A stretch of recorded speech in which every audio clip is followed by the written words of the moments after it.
Boa noite, pessoal. Conforme combinado, 29 de maio, terça-feira, 7, 8 minutos depois do fim do Jornal Nacional, estamos aqui nos encontrando para expor o tema de direito, especificamente mandado coletivo de busca e apreensão. É um tema palpitante, uma boa questão para a prova do MP. Espero que quem fez a prova do MP no domingo passado tenha conseguido ponto suficiente para a segunda fase. Eu acho que essa questão é uma boa questão para a segunda fase do MP. Até porque a gente está vivendo intervenção federal no Rio de Janeiro. Boa noite. E a intervenção federal, no início, estava se discutindo a possibilidade de expedição ou não desse mandado coletivo ou genérico de busca e apreensão. Boa noite, sejam bem-vindos. Oi, pessoal. Esperando a galera entrar aqui na live para começar. Hoje o encontro vai ser breve, vai ser rápido. Como vocês sabem, eu estava de férias, voltei na quarta-feira passada, estou com jet lag, ainda não me acostumei com esse ritmo, mas prometido é prometido, combinado é combinado. Então estou aqui terça-feira, 7, 8 minutos depois do Jornal Nacional para a gente nos encontrar virtualmente e debater matérias de interesse a qualquer curioso, estudioso de direito e principalmente aqueles que estão fazendo prova do MP. Voltei aqui para a minha câmera, tudo bem? Bom, vou dar mais 2, 3 minutos para ver se o pessoal entra para poder iniciar o debate desse tema palpitante, desse tema controvertido, que é a busca e apreensão genérica ou mandado coletivo de uma comunidade inteira para se invadir a casa e eventualmente apreender e buscar instrumentos e objetos relacionados a crime. Como eu disse para vocês, aqui estão chegando agora, diante da recente intervenção federal no Rio de Janeiro, houve esse debate, os militares que fizeram essa intervenção estavam discutindo se era possível a expedição desse mandado judicial genérico e coletivo para invadir as casas de moradores dentro de uma determinada comunidade. Isso historicamente já houve. Teve na ECO de 92, teve na invasão do Complexo do Alemão, salvo engano, 2011, mas já vou até adiantando a matéria. Todos esses mandados judiciais foram expedidos por juízes, esses mandados genéricos, abertos, coletivos, para invadir a casa de moradores de uma comunidade inteira, todos esses mandados foram até expedidos por juízes, mas depois foram derrubados no Supremo Tribunal Federal. Já estou até adiantando o final do capítulo da novela, mas a gente vai ver passo a passo sobre essa discussão jurídica. Então, estou esperando, aguardando ainda a entrada da galera, do pessoal. E vou começar então, hein? Vou voltar a câmera aqui para a tela. Esse é o tema, mandado coletivo de busca e apreensão, se é possível ou não. A gente, no último encontro, antes das minhas férias, olá, boa noite, tudo bem, Wesley? Seja bem-vindo. Antes das minhas férias, nosso último encontro foi no início de maio, final de abril. É claro que eu fiz outras lives durante a viagem. Tá ali, minha profissão tá ali, ó. Eu sou promotor de justiça. Sou ex-sofredor público, né? Ex-defensor público. E também fui aprovado para delegado federal, mas não assumi, não exerci o cargo. E sou professor também, professor de processo penal. O que faz um promotor de justiça? A gente promove e procura justiça. Estou procurando até hoje, brincadeira à parte. Promotor de Justiça é um membro do Ministério Público do Estado. E o Ministério Público, segundo o artigo 127, é um órgão essencial à Justiça para a defesa do regime democrático, da ordem jurídica e dos direitos individuais indisponíveis. O Ministério Público tem uma atuação extremamente abrangente. Talvez a área mais conhecida seja a área criminal. É um salário mínimo? Não sei. Salário mínimo em que sentido? Meu salário? Pouco mais de um salário mínimo. Tanto é que eu dou aula, né? Para tentar compensar. Mas o Ministério Público, como estava dizendo, tem uma abrangência, uma atuação enorme, abrangente. A área mais conhecida nossa é a área criminal. Então, cabe ao promotor de justiça, ao Ministério Público, oferecer denúncia de crimes. Mas nós atuamos também na área do direito do consumidor, direito eleitoral, de tutela coletiva, meio ambiente. Mas eu sempre brinco, né? Para mim isso é subdireito, porque direito mesmo é o direito penal, é a área criminal. E o promotor de justiça é aquele que fiscaliza a polícia para decidir se oferece denúncia criminal contra uma pessoa perante o juiz ou se arquiva essa investigação criminal. Você vai gostar muito. Você vai gostar muito do direito, Wesley. No início eu senti um baque, eu pensei em desistir. Lá pelo terceiro, quarto período, que realmente engrenou o direito na minha vida, porque no início a gente aprende muito questão filosófica, né? A história do direito, economia, sociologia, teoria geral do poder. Mas depois a gente entra de fundo, de cabeça, no direito civil, direito constitucional, direito penal, por sinal.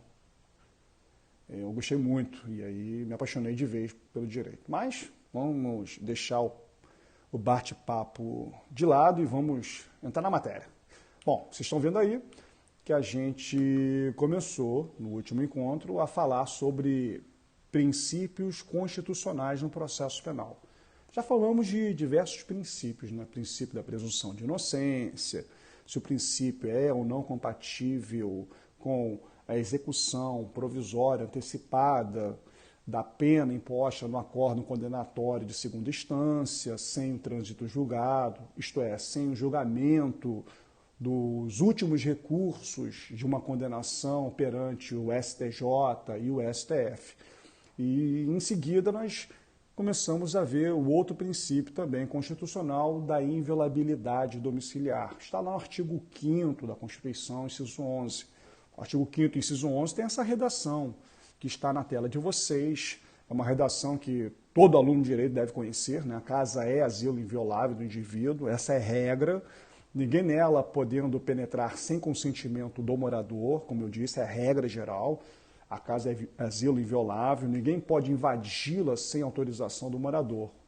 O problema são as exceções, salvo, e nós temos 4 exceções, abra a sua Constituição.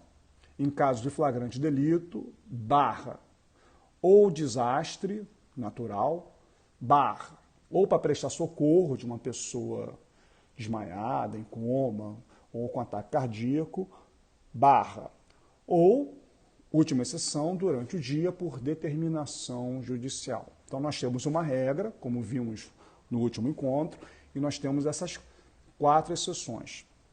A gente também viu no último encontro, só relembrando, recapitulando, que casa não é onde você mora apenas, né? O artigo 246 do CPP, e existe inclusive um crime de invasão domiciliar do artigo 150 do Código Penal.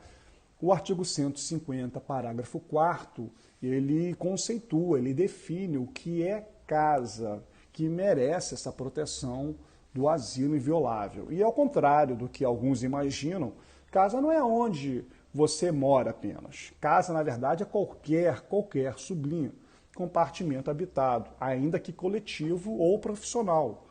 Ou seja, o quarto de um hotel é considerado casa, para efeito da proteção constitucional da inviolabilidade domiciliar. Outro exemplo, o escritório de advocacia também é considerado casa para efeitos de proteção constitucional dessa garantia da inviolabilidade. Nós vimos que a primeira exceção está lá no artigo 302. A primeira exceção, digna de nota, é o caso de flagrante delito, né? Estava na própria Constituição, lembram-se? Salvo em caso de flagrante delito, sublinha flagrante delito e faça uma remissão para o artigo 302 do Código de Processo Penal, porque é o 302 do CPP que define o que é flagrante delito. Flagrante, a gente vai ter um encontro sobre prisão provisória. Mas, já adiantando, o flagrante vem de um vocábulo em latim, flagrans. Flagrans, em latim, significa chama, o fogo. E é exatamente isso. O flagrante delito é no calor, no fogo do crime. É quem está cometendo o crime, quem acaba de cometer. Tanto é que a doutrina classifica o inciso 1 e inciso 2 de flagrante próprio ou flagrante real. Mas o leigo não sabe que também é flagrante quem é perseguido logo após pela autoridade, pelo ofendido ou qualquer outra pessoa, em situação que faça presumir ser o autor da infração. É o flagrante impróprio ou quase flagrante.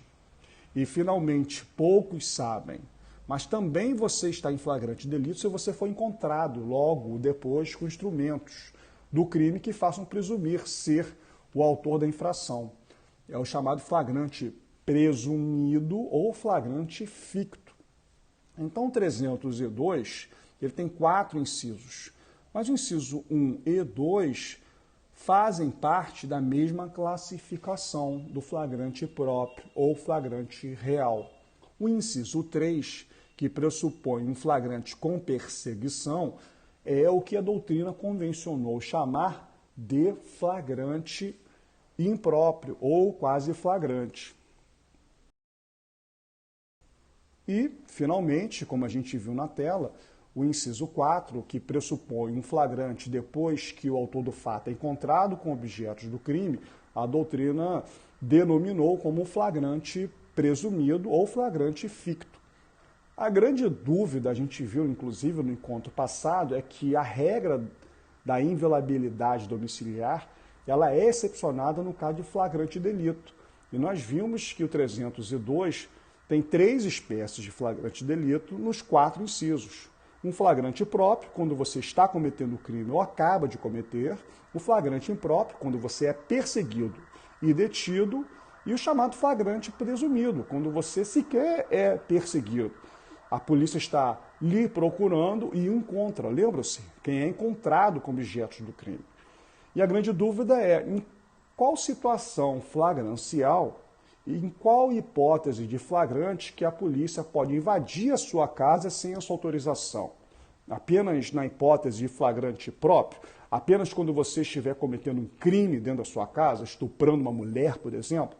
Ou a polícia também pode invadir a sua casa na hipótese de flagrante impróprio? A polícia lhe persegue, você entra na sua casa e diz, olha, estou na minha casa e não autorizo sua invasão. Como você não está cometendo um crime, mas porque foi perseguido, é o chamado flagrante impróprio, 302, inciso 3, será que a polícia pode violar, penetrar na sua casa sem sua autorização? Ou, por exemplo, a polícia com informação fidedigna, fiel de que você acabou de roubar uma pessoa e a polícia lhe procura, será que a polícia pode invadir sua casa para encontrá-lo com objetos do crime? O chamado flagrante presumido, do 302? Nós temos 2 correntes. A corrente minoritária do Aurí Lopes Júnior e do Geraldo Prado, eles dão uma interpretação restritiva a essa exceção, porque a regra constitucional, como nós vimos, é a inviolabilidade domiciliar. Como a invasão domiciliar pelo flagrante é exceção, eles interpretam restritivamente, só na hipótese de flagrante próprio. Ou seja, a invasão domiciliar sem autorização do morador, sem consentimento do habitante, só no caso quando existe um crime sendo cometido ou quando o crime acaba de ser cometido. Você não pode invadir a casa depois de perseguir o autor do fato. Você não pode invadir a casa quando você, com informações fidedignas, sabe que pode encontrá-lo lá dentro com objetos do crime, como nós acabamos de ver, as hipóteses de flagrante, impróprio ou presumido. É uma boa corrente para a defensoria pública, né? Porque você restringe a exceção da invasão domiciliar sem consentimento do morador. Repito, essa é a posição minoritária do Aurí Lopes Júnior, do Geraldo Prado e também do Guilherme Nucci. E o Guilherme Nutti, não se esqueçam, o Guilherme Nutti, ele é o desembargador paulista e era examinador de processo penal da magistratura de São Paulo. Mas, como eu disse, essa é a posição minoritária, porque o resto da doutrina, Rangel, Marcão, Pacelli e a própria jurisprudência dos tribunais superiores entendem que, em qualquer hipótese de flagrante delito, seja do artigo 302, 1, 2, 3 ou 4, ou seja o autor do fato cometendo o crime, acabando de cometer, sendo perseguido ou buscando e encontrando com objetos do crime, qualquer hipótese autoriza a invasão domiciliar, independentemente do consentimento, da autorização do morador, por um simples motivo. É aquela velha regra de hermenêutica, onde a lei não distingue, não cabe ao intérprete distinguir. O artigo 5º, inciso 11, ressalvou a invasão domiciliar em caso de flagrante delito. Em qualquer caso, o legislador constituinte, ele é de 1988.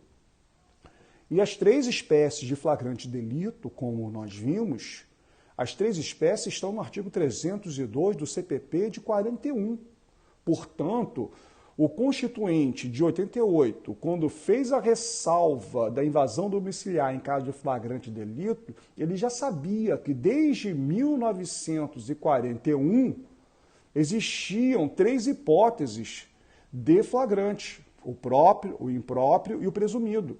E em nenhum momento ele especificou: só autorizo eu, Constituinte, a invasão no caso de flagrante delito próprio. Não, ele ressalvou genericamente em caso de flagrante delito. Isso engloba todos os casos de flagrante delito: o próprio, o impróprio ou o presumido. Voltando aqui à tela para relembrá-los. Vejam, o Constituinte de 88, ele fez a ressalva em caso de flagrante delito. Ele não falou flagrante delito próprio, do 302, inciso 1 ou 2. E isso engloba genericamente todas as hipóteses de flagrante delito, do 302, 1, 2, 3 e 4.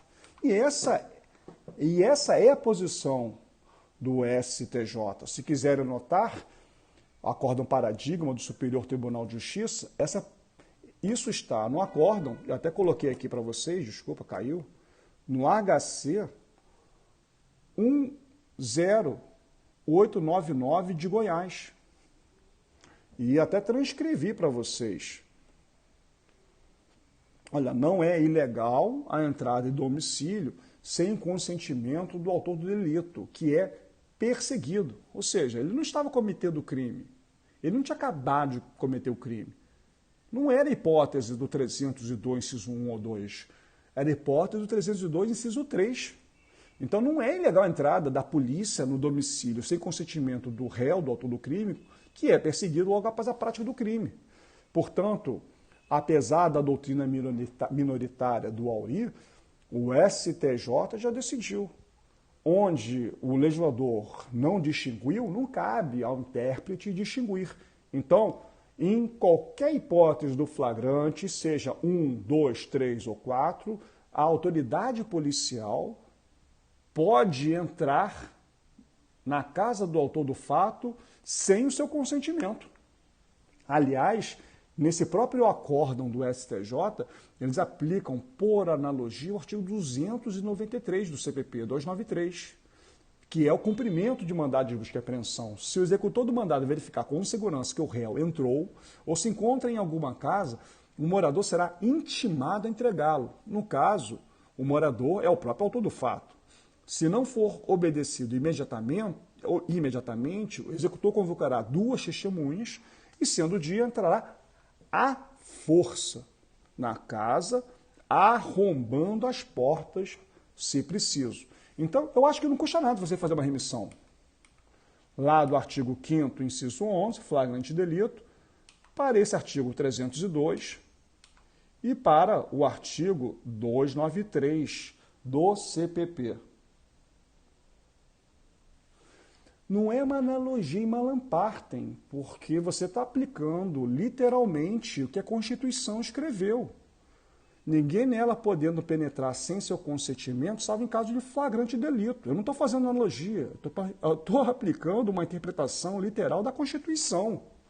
Na verdade, o que a outra doutrina está fazendo é restringir só para hipóteses do inciso 1 e 2, restringindo o que a Constituição não restringe. Porque a Constituição